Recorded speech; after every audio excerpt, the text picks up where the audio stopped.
Kembali di Metro Siang pemirsa, inilah hikmah siang. Anak adalah karunia yang diberikan oleh Allah kepada pasangan orang tua. Anak juga kerap menjadi harapan dan kebanggaan kedua orang tuanya. Lalu bagaimana cara mendidik dan membesarkan dengan baik sesuai dengan tuntunan Islam? Fatma Ayu akan membahasnya dengan Ustadz Latif Hatam, seorang pendakwah Islam sekaligus Ketua Jatman NU dalam segmen Hikmah Siang berikut ini. Assalamualaikum warahmatullahi wabarakatuh. Pemirsa, anak adalah titipan. Itu merupakan sebuah keniscayaan. Sebagai orang tua, kita harus mendidik anak dengan baik karena itu merupakan sebuah anugerah dari Allah SWT. Lantas bagaimanakah cara mendidik anak menurut ajaran Islam? Hikmah Siang kali ini akan bahasnya bersama Ustadz Latif Hatam selaku Ketua Jatman NU. Selamat siang, Pak Ustadz. Assalamualaikum warahmatullahi wabarakatuh. Waalaikumsalam warahmatullahi wabarakatuh. Pak, dititipkan anak itu merupakan sebuah anugerah yang luar biasa dari Allah Subhanahu wa Ta'ala. Sehingga atas anugerah tersebut kita harus menjaganya dengan baik. Bagaimanakah hukum Islam terkait dengan mendidik anak dengan baik? Ya, mendidik anak dengan baik itu diawali bahkan dari makanan orang tuanya. Ini ya, ada tiga ranah yang ingin saya sampaikan. Yang pertama, ranah spiritual. Yang kedua adalah ranah sosial. Dan yang ketiga adalah ranah emosional. Nah, yang pertama secara spiritual. Pendidikan anak itu bukan saat kecil, bahkan dalam kandungan, bahkan ketika orang tuanya masih bujangan. Jadi beberapa ulama besar seperti Imam Hanafi itu lahir dari ayah yang bersih dari makanan haram, ibunya bersih dari makanan haram. Jadi suatu saat Thabit bin Abdullah menemukan ada apel, ketika dimakan sedikit, oh ini apel punya siapa ya? Lalu ditelusuri ternyata pemiliknya adalah pemilik kebun apel, dan singkat cerita mereka menikah. Ini Thabit bin Abdullah bersih dari makanan syubhat, istrinya bersih dari dosa, maka lahirlah Imam Hanafi. Itu ya, Nu'man bin Thabit, maka anaknya luar biasa. Begitu pula dengan kisah penjual susu di zaman Umar bin Khattab. Dia ketika diminta untuk mencampuri susu dengan air, dia berkata, iya Umar bin Khattab tidak melihat, tetapi Allah maha melihat.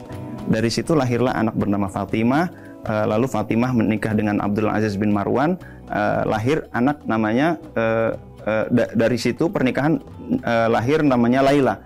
Laila nikah dengan Abdul Aziz bin Marwan, lalu lahirlah anak namanya Umar bin Abdul Aziz.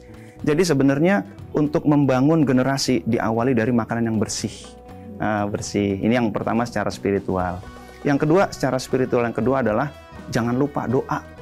Doa adalah silahul mukmin, doa adalah senjatanya mukmin yang kadang-kadang orang mukmin nggak pakai untuk mendidik anak. Dia main, wah ini saya punya hebat ilmu parenting, saya punya sekolah dan lain sebagainya, saya punya teori-teori. Padahal yang mengubah itu bukan parenting, bukan sekolah dan lain sebagainya. Yang mengubah itu Allah. Kenapa nggak kepada Allah dulu? Nah, inilah secara spiritual ya. Sebagai pusatnya begitu ya Pak? Pusatnya, sang penentu. Nah, ini adalah ikhtiar. Dan Islam bagaimana menyikapi terhadap ikhtiar? Ikhtiar harus yang terbaik dan bersandar kepada yang maha baik. Nah ini ya, jadi secara spiritual yang kedua adalah doa. Apakah kita sudah mendoakan anak kita? Rabbana hablana min azwajina wa dzurriyyatina qurrata a'yun. Apakah doa itu sudah di kolbu atau baru di lisan? Apakah kita sudah mendoakan anak kita dalam tahajud dan lain sebagainya? Maka kita lihat misalkan Ustadz Abdul Somad. Beliau bisa begitu karena ibunya tiap hari membacakan Fatihah 100 kali. Khusus untuk Ustadz Abdul Somad, untuk Ustadz Abdul Somadnya gitu ya. Untuk yang lain mungkin beda lagi. Tapi memang itulah cara spiritual. Nah, yang pertama secara spiritual. Yang kedua adalah lingkungan, di mana hadis Rasulullah SAW beliau bersabda, kullu mauludin yuladu 'alal fitrah fa abawahu yuhawidanihi aw yunassiranihi aw yumajjisani. Setiap anak lahir pasti dalam keadaan fitrah. Fitrah dia ada kerinduan kepada Allah, fitrah kebaikan. Tetapi orang tuanya lah yang membentuk anaknya. Nah itu ya, menjadi A, B, C sampai Z itu orang tuanya. Artinya bukan orang tua saja, tetapi lingkungan. Nah, environmental atau sisi sosial. Dan yang ketiga adalah sisi emosional. Nah, bagaimana kasih sayang orang tua, ini sangat mempengaruhi. Anak yang kurang kasih sayang, dia cenderung tidak kasih sayang juga, gitu ya.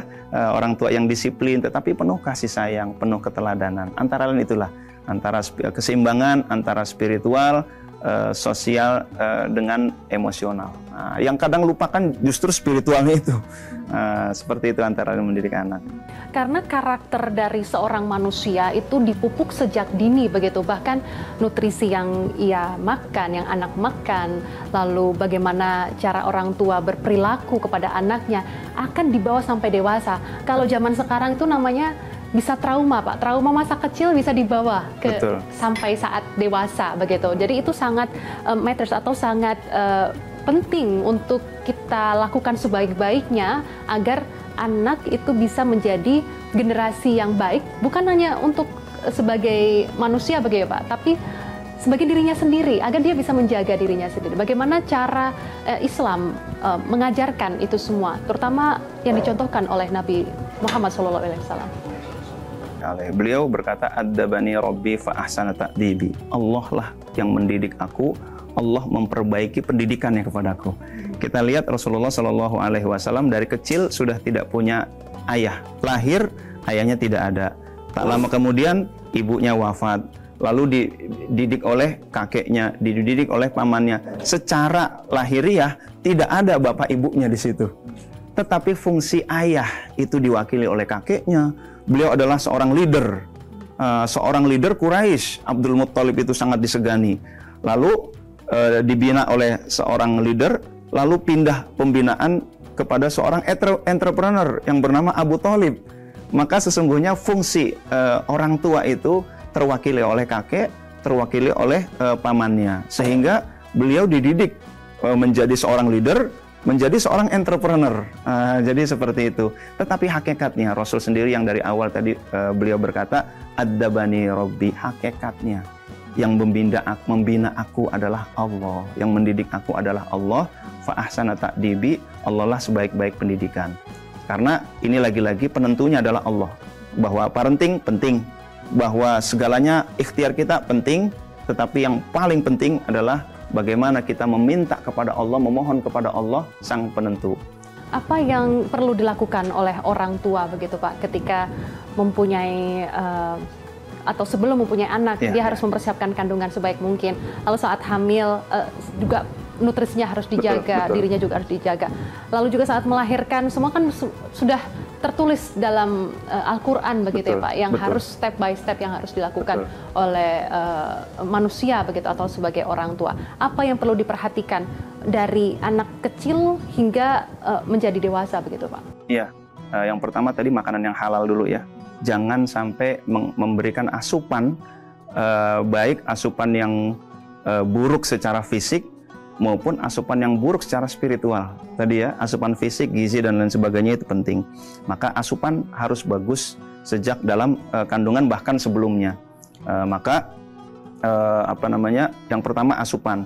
Yang kedua tentunya adalah bagaimana mendidik anak dengan baik. Ada seorang kiai, ada tiga lah saya ingin menyampaikan, ada tiga hal. Secara spiritual ada tatap, titip, tutup dalam pendidikan itu ya. Tatap yang pertama ketika kita mendidik, kita lakukan ikhtiar terbaik. Sekolahnya yang terbaik, makanan yang terbaik, parenting yang terbaik, sambil menatap Allah, ya Allah, sesungguhnya Engkau sang penentu. Ini tatap ya. Yang kedua titip. Ya Allah, la haula wa la quwata illa billah, tawakkaltu 'ala Allah. Aku wakilkan kepada Engkau ya Allah, aku titipkan. Ada seorang kiai, dia menyantrenin anak, menyantren ke satu pesantren, anaknya badung. Menyantren lagi ke pesantren kedua, bandel, gitu kan? Dan lain sebagainya. Ternyata ini gagal maning, berarti gitu ya. Kok gagal terus anaknya? Lalu dia bertanya kepada Allah, ya Allah, aku kiai, yang kutitipkan juga kepada kiai-kiai, tapi kenapa pendidikan anakku gagal, bandel, dan lain sebagainya? Lalu Allah menjawab, karena kamu titipkan kepada manusia, tetapi kamu tidak menitipkan kepadaku sang penentu. Akhirnya saat itu kiai itu bertobat, ya Allah, aku bertaubat. Lalu dia titipkan kepada Allah, ya Allah, aku titip, ini jauh dari aku, tapi titip ya Allah. Begitu kan? Tak lama kemudian anaknya jauh lebih baik lagi. Nah itu titip, tatap, titip. Yang ketiga adalah tutup. Tutup. Maksudnya apa? Yang kita lakukan adalah ranah ikhtiar. Yang kita lakukan adalah mendoakan, menitipkan kepada Allah. Hasilnya bagaimana, itulah yang terbaik. tutup dari mencela Allah, tutup dari mencela takdir, cintai Allah sekaligus mencintai takdirnya. Itulah yang maksimal yang bisa kita lakukan. Bahkan seorang nabi pun anaknya bisa durhaka gitu ya. Barangkali ini menjadi ujian yang dapat meningkatkan derajat kita kepada Allah. Anaknya ternyata kata-katanya kurang layak, oh ini ujian kesabaran. Akhirnya dengan kesabaran itu derajatnya ditingkatkan oleh Allah Subhanahu wa taala. Pak, berkaitan dengan masalah begitu, kalau kita bicara terkait dengan dunia ini tentunya sangat tidak menentu ya Pak, baik itu ada gadget, teknologi yang luar biasa, pergaulan bebas yang semakin menggila, apalagi juga terkait dengan narkoba, ataupun juga video porno dan lain sebagainya yang ini bisa merusak karakter anak Indonesia, bahkan juga di dunia internasional begitu. Bagaimana agar orang tua ini bisa menjaga anaknya agar terhindar dari hal-hal yang kita tidak bisa mengkontrol lingkungan, tapi kita harus mengkontrol dari dalam. Iya betul. Setuju sekali dengan pernyataan Mbak Fatma ya. Kita harus mengontrol dari dalam, itu kata kuncinya ya. Dan itu juga yang pertama ada dua hal ya. Perlu ada motivasi internal. Jadi kita sampaikan kepada anak-anak kita, nak, kamu mau punya masa depan yang seperti apa, gitu kan?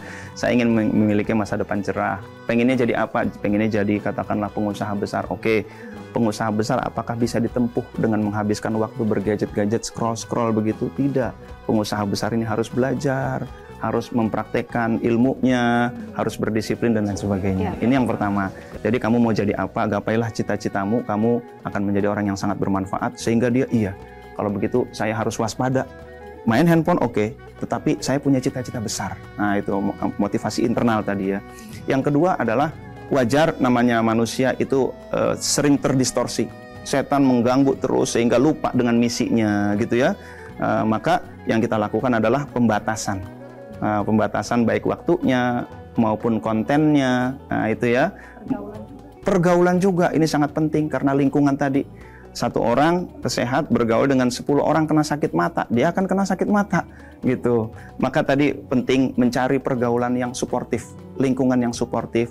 Ketika orang tuanya ikut ngaji, anaknya juga diajak ke pengajian yang asik, begitu kan? Ini adalah hal yang penting, insya Allah. Baik Pak, terakhir apa pesan Pak Ustadz terkait dengan mendidik anak dengan baik agar anak-anak Indonesia ini menjadi generasi emas di tahun 2045 yang saat ini digaungkan oleh pemerintah Republik Indonesia? Iya, yang pertama ikhtiarlah yang terbaik, terus lakukan yang terbaik, gizinya, pendidikannya, secara parentingnya. Yang kedua, bersandar kepada yang maha baik, karena Allah lah sang penentu. Terus kita tatap Allah, mohon doa, ya Allah, anakku ya Allah, titip anak kita kepada Allah, insya Allah dijaga oleh Allah. Allah maha menjaga, Allah hafiz, maha menjaga. Ya Allah, aku nggak bisa menjaga, jagalah anakku ya Allah. Setelah itu apapun yang terjadi, syukur dan banyak istighfar. Dan jangan lupa, salah satu lingkungan adalah orang tua harus memberikan teladan yang baik kepada anak, karena lisanul hal afsahu min lisanil maqal, perbuatan itu lebih fasih daripada kata-kata. Betul sekali. Semoga keturunan-keturunan kita, generasi-generasi kita, Indonesia bisa menjadi generasi yang soleh dan solehah, amin ya rabbal alamin, taat kepada Tuhan, amin, dan bisa membatasi diri dari pergaulan maupun sukses dunia akhirat. Amin ya rabbal alamin. Terima kasih Pak Ustadz untuk ceramah dan juga insight-nya pada siang hari ini. Pemirsa, demikian Hikmah Siang kali ini. Sampai jumpa di episode berikutnya. Wassalamualaikum warahmatullahi wabarakatuh. Jelajahi cara baru mendapatkan informasi. Download Metro TV Extend sekarang.